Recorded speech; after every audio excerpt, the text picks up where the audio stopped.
I don't think many people play parlor games anymore. It's been a long-standing tradition in my mother's family, but no one else seems to know about the games. Still, I rather enjoy them. They're fun. After my father died when I was still a young child, I found myself spending a lot of time with my mother's side of the family. She still held down a full-time job, and it was easier to let my grandparents and, occasionally, aunts and uncles babysit me than pay for a nanny or daycare. Even as a kid, I could sense my mother wasn't happy with this arrangement. She didn't seem to get along with most of her family. Maybe that's why I was so tense the first few times she left me at my grandparents' house. As a way of easing my nerves, they introduced me to parlor games, and I was hooked. Parlor games are games that are played indoors, often involving some type of riddles or wordplay. I love their cryptic nature, and it didn't take long for me to figure out the classics. My favorite was the Queen. My grandmother would sit in her armchair as though it was a throne, and my cousins and I would take turns kneeling before her. She would say to us, each in turn, "I am the Queen, the most beautiful queen in all the land. You must answer honestly. Who do you love?" I was the first of us grandchildren to figure out that the answer was honestly. My grandparents were a wealth of such games. We played the Queen, I'm Going on a Sailboat, and Rin Tin Tin. We'd play for hours on end, lost in their magic secrecy. My mother would smile a little when I told her about the games. She herself had played them as a child, as had my aunts and uncles. But there was one game that I wasn't allowed to play, a game whose name wasn't to be mentioned in my mother's presence. Black magic. I learned about it by eavesdropping. Even as a child I was good at that, and often heard my aunts and uncles discussing it. Whenever it was brought up, they reminisced about how fun it was, how much they had enjoyed playing it. Once. But not anymore. I wondered why, but I learned quickly not to ask. I only brought it up to my mother once, and that was enough to see the fire flare up in her eyes as she hissed, "Never, ever speak that name to me again." So, wisely, I didn't. No, I left the subject very much alone. Until just a few weeks ago. It started because my grandfather passed away. Grandma had already died a few years before, and his death was not unexpected. So his passing left us not only with sadness, but also a touch of relief. Relief that his pain was over, and that their legacy had ended, surrounded by the love of their children and grandchildren, just a few years apart.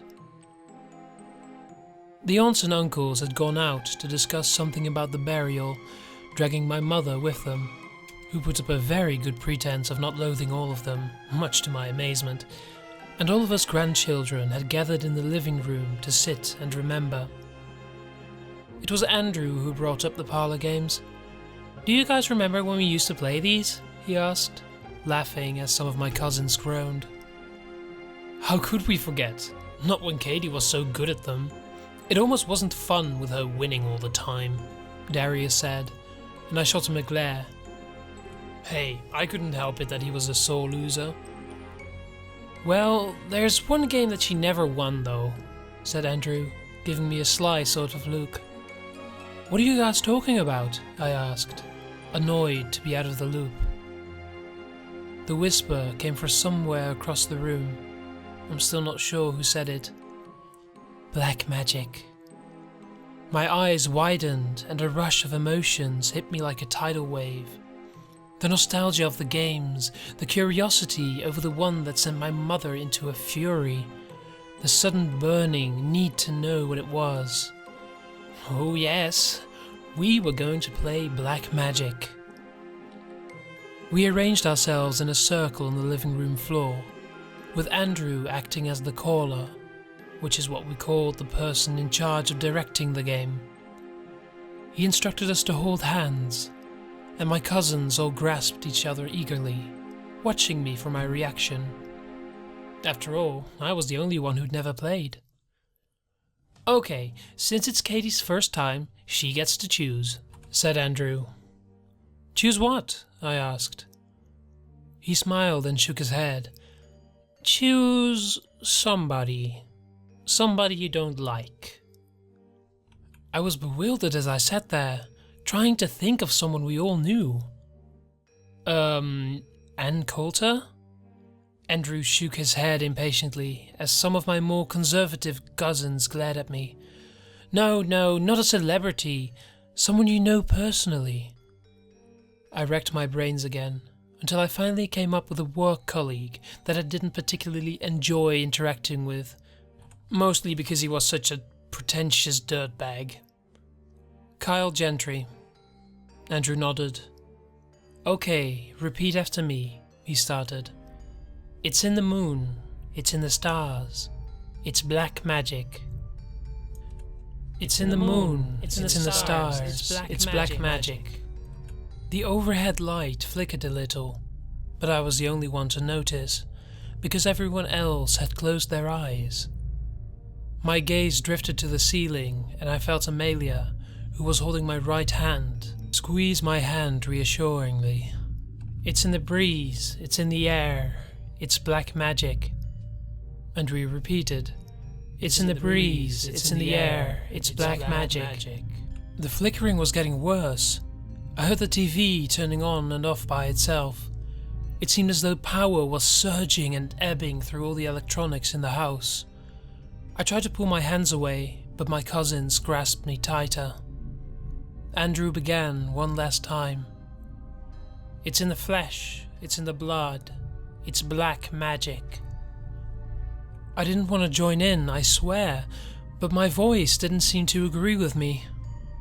"It's in the flesh, it's in the blood, it's black magic." The power surged hard, and suddenly, everything burnt out. The light bulbs and the lamps exploded in a hail of sparks. Could hear the fizzing and popping of cooling circuits and wires.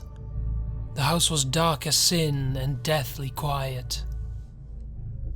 Just then, the front door opened and my aunts and uncles returned with my mother in tow.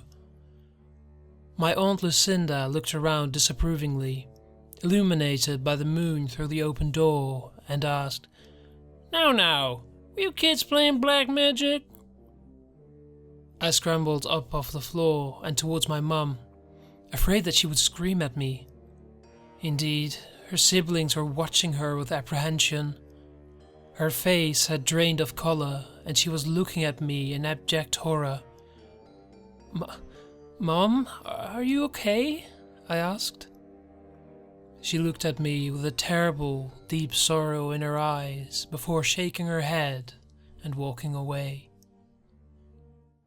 I got a call next day about Kyle Gentry. He'd been found dead in his home.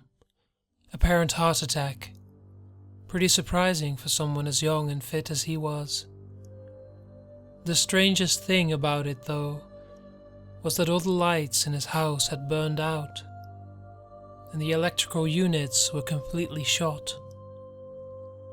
I've been racked with guilt ever since. I mean, sure, I didn't like him, but I didn't want him to die.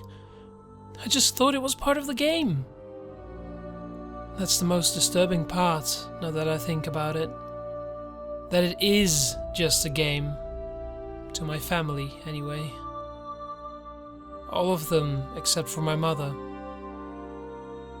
And now, sitting here and typing this in the dark, on my third bottle of beer as I try to wash the bitter taste of the memory out of my mouth, I think I know why. Just like I think I know what happened to my father. Black magic.